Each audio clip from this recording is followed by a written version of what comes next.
Now at 5 and streaming on crossroadstoday.com, an arson investigation out of Inez is underway. One man faces charges, and we'll go over those up next. And a man from Austin claims 5 of his family members were kidnapped by Hamas as the war in Israel rages on. And a security guard in the Houston area has gone viral, accused of verbally assaulting a woman. What he said to her straight ahead. Beneficial rains finally returned to the crossroads. We had some nice rain today. So far fairly light, but there's more to come for the rest of the week, and we'll be talking all about that coming up in just a few minutes. Early voting has begun today, and we take a closer look at one of the constitutional amendments on the ballot. You're watching 25 News now at 5. Good afternoon, and thanks for being with us. I'm Karina Garcia. James Munoz is on assignment. Several residents of Summerstone Apartments awakened to the smell of smoke thanks to a small fire inside one of the apartments. Around 7 this morning, residents noticed smoke filling up their apartment, which caused the evacuation of the apartment and also the evacuation directly above. The resident, Rita Yabera, was inconvenienced by this early morning disruption, but is very thankful that the fire was not any worse.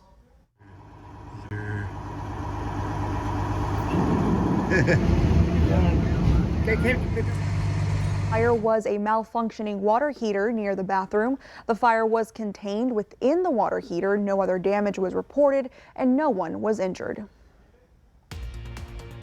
Around 4:30 this morning, fire crews were busy with 2 fires in Inez. The first one destroyed a home in the 1300 block of Live Oak Drive, and a short time later in the 200 block of the same drive, fire crews found 2 camper trailers on fire, but no one was hurt. Now, authorities believe the 2 campers and home were set on fire. They have this man in custody on other charges right now. Deputies arrested 32-year-old Cody Dale Dawson around 6:20 a.m. as he was walking along FM 444 near Salem Road. Deputies say he became violent, and he's now charged with 2 counts of assault of a public servant, resisting arrest, and possession of a controlled substance. Charges of arson are also expected soon. Warren police arrested Richard Cantu Jr. of Rosenberg. Cantu was a suspect after an RV was stolen from a Wharton business in the 600 block of North Richmond Road. The RV was recovered, and Cantu is facing felony theft charges, and additional charges are also pending. Now in Hallettsville, police arrested 22-year-old Lane Jeffrey Wright of Hallettsville. He is accused of evading in a motor vehicle. Wright was accused after driving a motorcycle at a high rate of speed, which turned into a brief chase. The chase ended near the intersection of FM 2314 and East 4th Street. Wright is in the Lavaca County Jail in lieu of a $25,000 bond. The National Veterinary Services Laboratories has detected highly pathogenic avian influenza in domesticated swans in Nueces County. Disease experts say the virus is circulating among wild birds in the state as fall migration begins for water birds. Because of how easily transmittable the disease is, Texas Parks and Wildlife is advising wildlife rehabilitators to remain cautious while taking in wildlife animals with signs of the virus. And now here's a look at that rain today. This is at Navarro and Mockingbird around noon. Chief Meteorologist Mac Perez joins us now with more on the weather. For sore eyes for a lot of people. Finally, we got some much needed rainfall. We promised you all week, and it finally made it. So far, it's been fairly light. Out at the Riverside Park, we have only 700s, but as you can see, there's more activity to the north. There's more activity actually to the south as well. The big stuff's going to be out here in far west Texas, but we'll be tracking that and talking about how much more we're going to get for the rest of the week coming up in just a few minutes. Back to you, Karina. Mac, thank you. More than 2 weeks has passed since Hamas militants began their massive assault on Israel. An Austin man says he found out through a Hamas TikTok video that 5 of his family members back in Israel were kidnapped during the attack. He said he learned last week that his aunt was found dead at the Gaza border, but he still hasn't heard any word about his aunt's partner, his cousin, or her 2 young daughters. The fact that we're still looking for any kind of relief, any kind of news. Are they well? Are they not well? Are they still alive? It is a day-to-day, it's an hour-by-hour struggle. It's not easy, not for me, not for my family, not for anybody out there who have been missing and kidnapped people by the Hamas. We just don't know anything. He says he also has a half-cousin who is missing, but he does not know if he is among the hostages. Meanwhile, the Israel Defense Forces continue to fight back, killing hundreds in Gaza over the weekend. U.S. leaders are asking Israel to delay its ground initiative so more hostages can hopefully be released. A third convoy of aid trucks passed through the Rafah crossing from Egypt Monday. Humanitarian deliveries began Saturday after procedures for inspecting the aid and packages had left relief materials stranded in Egypt. Israel has allowed 2 small aid convoys before, but no fuel to enter Gaza. Hospitals are now scrounging for generator fuel in order to keep operating life-saving medical equipment and incubators for premature babies. Now, a woman who claims she was verbally assaulted by a security guard near the Houston area is now telling her story. Video of the man using racial slurs has gone viral, and a well-known activist is asking police to investigate. Such a But you are trash. okay. Denisha Lewis says she was driving along Airport Boulevard near the Southwest Freeway on Thursday when she says she politely honked at a man on a motorcycle who wasn't moving after a green light, then passes around him. He accelerates his gas, comes to from the right lane and punches my rear mirror, my side mirror. She says this is some of the damage from the punch. Lewis says she then saw the man pull into this convenience store. I politely walked in. I parked right next to his motorcycle. I walked in. I said, "Excuse me, sir. Did you just punch my mirror?" He said, "F you, you B word." All right. Keep talking. I will. Okay. She says she started recording on Snapchat, which didn't capture the entire exchange, and the man, who we're not identifying because he has not been charged with a crime, repeatedly uses racial slurs. Lewis says before she left, the man spit on her. The video has gone viral on Instagram and TikTok. This man is a danger to society. He's already demonstrated that he will commit a hate crime against an African American and using racist, hateful language toward a female, spit on her, walking around with a gun. Community activist Quanell X claims the man works for a private security group, though the company on social media issued a statement saying the man was a temporary employee and, quote, "We have had no contact with him since early August." Lewis says she filed a report with the Stafford Police Department. They also want the Fort Bend County District Attorney to investigate. But we want law enforcement to make those final conclusions also through a thorough and proper investigation into this matter, because we do believe he committed a hate crime. Texans are voting on 14 constitutional amendments. Early voting opened today and runs through next Wednesday from 8 a.m. to 5 p.m. and next Thursday and Friday from 7 a.m. to 7 p.m. You can vote at the Dr. Patty Dotson Public Health Center, 2805 North Navarro, Classroom A. Now, one constitutional amendment on Proposition 3 would ban the imposition of a wealth tax. This proposition would ban the imposition of a tax based on the wealth or net worth of an individual or family. Election day is Tuesday, November 7th.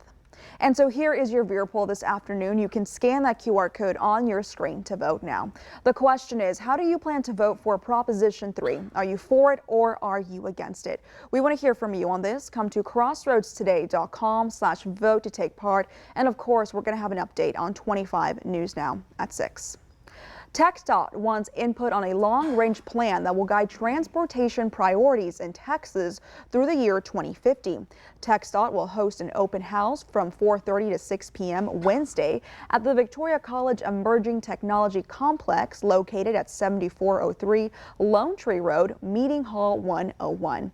Residents will have an opportunity to fill out a survey providing input on the plan. The survey asks residents to rate different types of transportation strategies in 6 categories. Remember to subscribe to our YouTube channel, Crossroads Today. Hit the like button and click that notification bell. For now, stay with us. Police are investigating a fatal shooting in Brazil. Straight ahead on 25 News Now at 5, the number of those killed and injured in the attack. Also ahead, nearly 3 weeks have passed and the House of Representatives still remains without a speaker.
killed and 3 were hurt during a school shooting in Brazil today.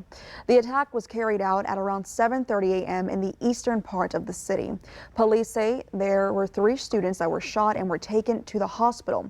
One of them died from her wounds. A 4th student was hurt while trying to flee from the attack. Police are investigating the attack and the shooter has since been arrested.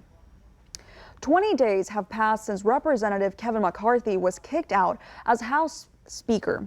Representative Jim Jordan exited the race for Speaker Friday after 3 failed bids. Since then, 9 Republicans have stepped into the race, including Representative Pete Sessions of Waco, Texas. House Democrats say teamwork between Republicans and Democrats is needed to get back on track. It's been really enlightening to see what they're wanting from us, and quite frankly, they're wanting to be reunited. And so a lot of our members are expecting to hear some great messaging tonight. One thing I will assure you, you're going to hear from all of my colleagues that are running for Speaker is that they can do it. Now, the question everybody's going to ask is, what's the case being made of how you're going to do it, and do you have the experience to do it? And I believe I do. House Republicans are expected to hold a candidate forum tonight and look for someone to succeed Kevin McCarthy. Some in both parties have suggested boosting interim Speaker Patrick McHenry's power in order to break the impasse, but there is widespread opposition to that idea. For more information on U.S. Representative Pete Sessions, you can read the full Texas Tribune story about him and why he is running for House Speaker on crossroadstoday.com. Most adults in the U.S. recognize a lump as a potential warning sign of breast cancer. But a new survey shows that less than half can identify most of the other red flags associated with the disease.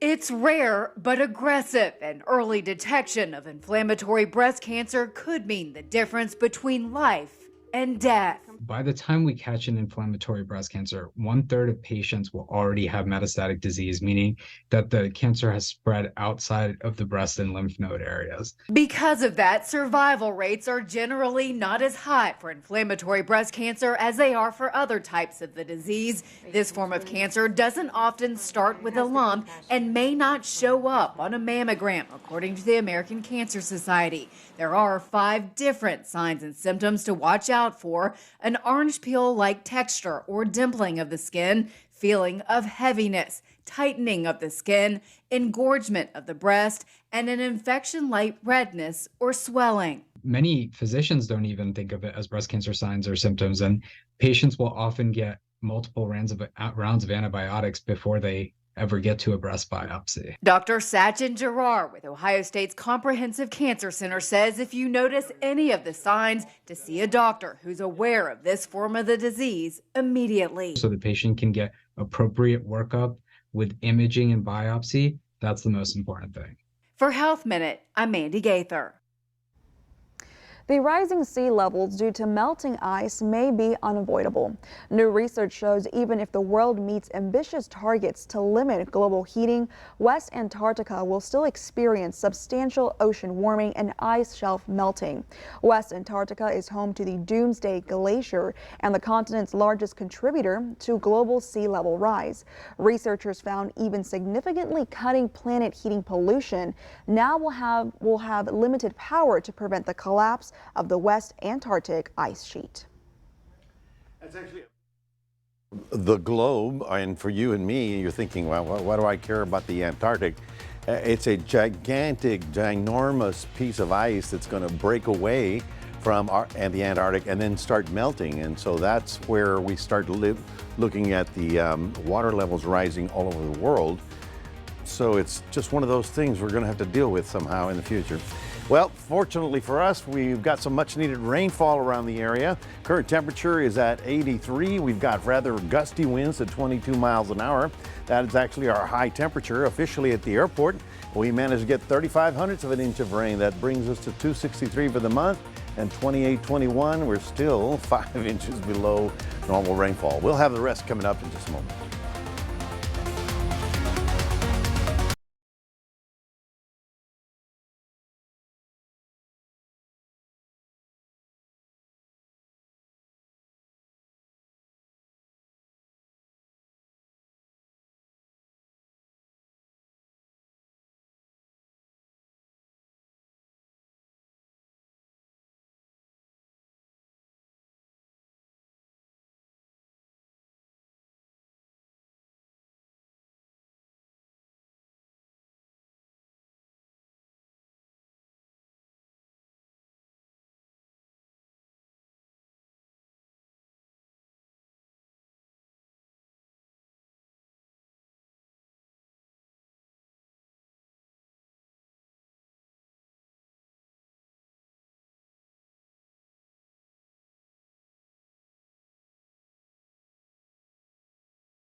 Welcome back, everybody. Obviously, the rainfall was nice. Hopefully, you didn't get caught. I mean, because we've been talking about it since last week. It finally came through. As you can see right about there, the activity seems to be decreasing here around the city, but it is continuing to come in. And this is the Gulf moisture streaming northbound with a strong southeast wind blowing to about 25 miles an hour.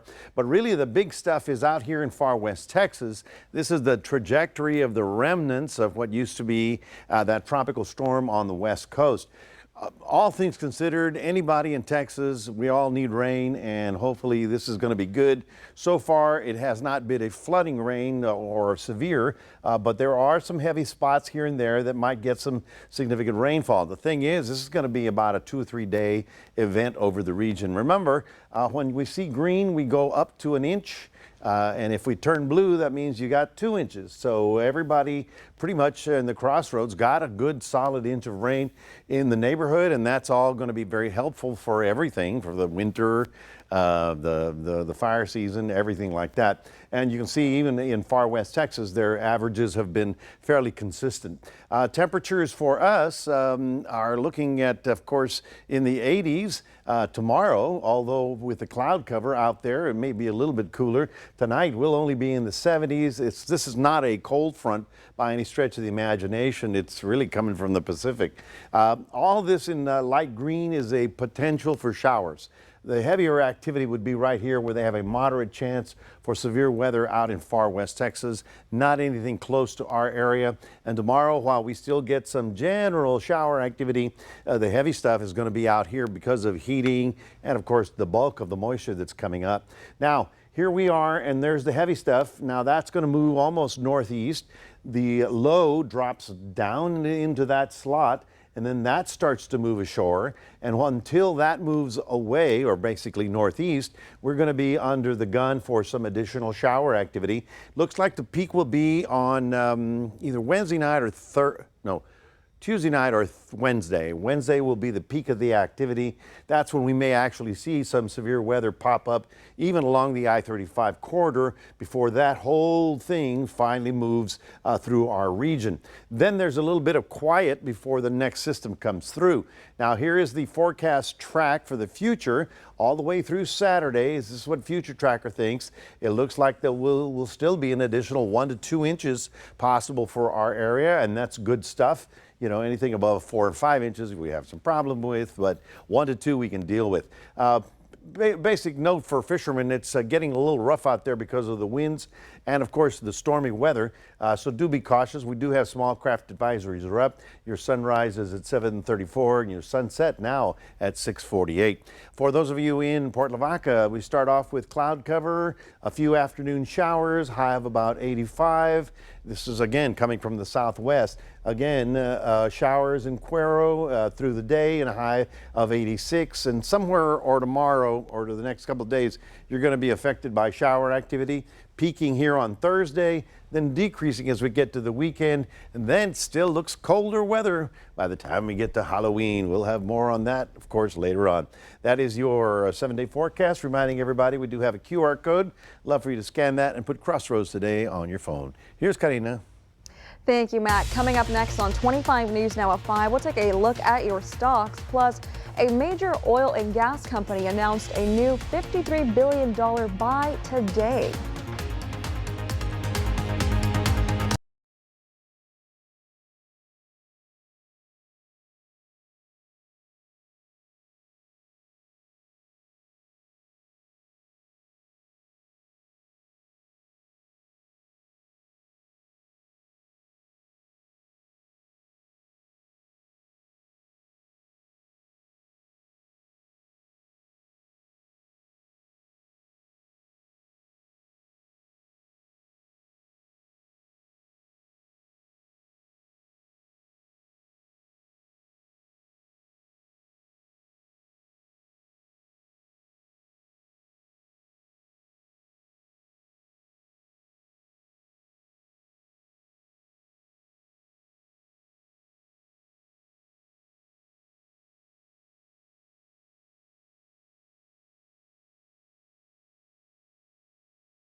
Taking a look at your stocks, the Dow down 191 points, the S&P 500 down 7 points, and the Nasdaq up 34 points. Oil down $2.59, closing at $85.49 a barrel.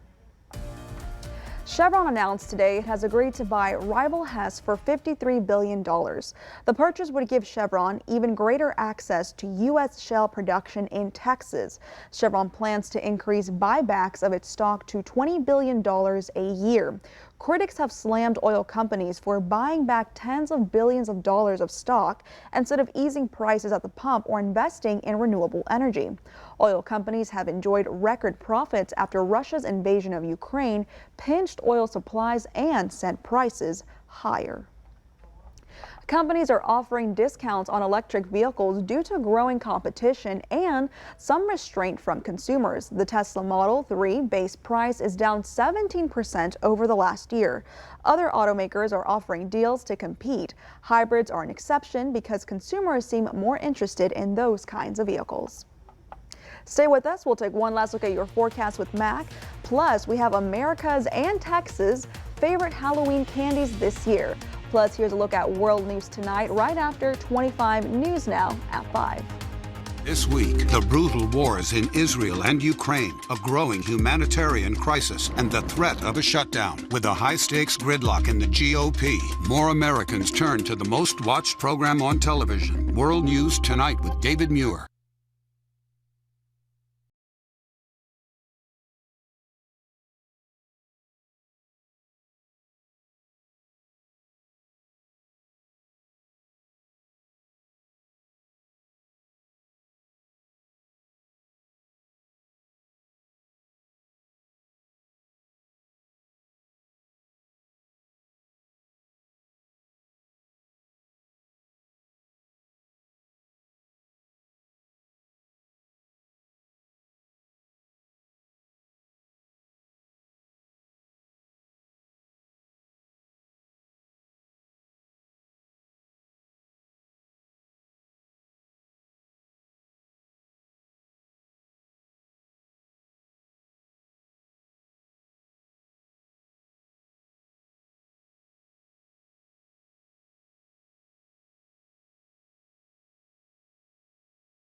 Born to Kit Kats, the most coveted treats might be tricks this Halloween, depending on the state.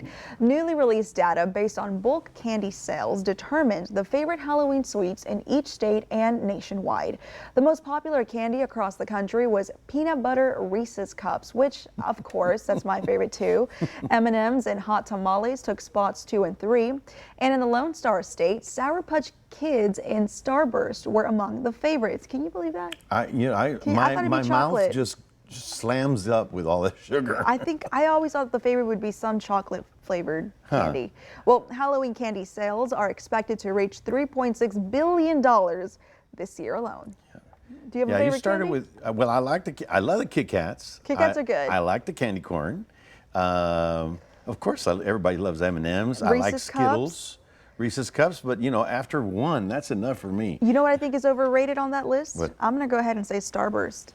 Starburst? Yeah. Too much? It's just too much, and then Yeah, it gets stuck yeah. in your teeth, and it's just not. Then again, that's what it's all about. Too much. It's too much. The Halloween candy. Well, I'm sure all the stores are getting ready for everybody getting ready to provide the little trick-or-treaters with something. Yeah.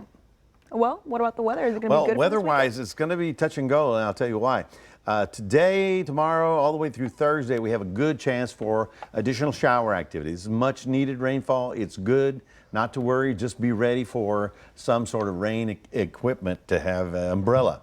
Then, as we get to the weekend, we're going to get a little bit of a break as we wait for the frontal system. Now, the frontal system will come in either late Monday, and you can see how the temperature drops to 71, okay? Exactly. From 86, 71. Either late Monday or early Monday. So it's Monday. Bottom line is, by the time we get to Halloween, we'll have high temperatures, upper 60s, and getting rather chilly at night, 40s and 50s. So we'll have to watch and wait the strength of that storm, and that's 7 days from now. So we'll be certainly here to update you on it, because we want to make sure you have the appropriate costume on. That's right. Okay. Alrighty, thank you, Mac. And thank you for being with us. We hope to see you back here tonight for 25 News Now at 6. World News Tonight with David Muir is up next.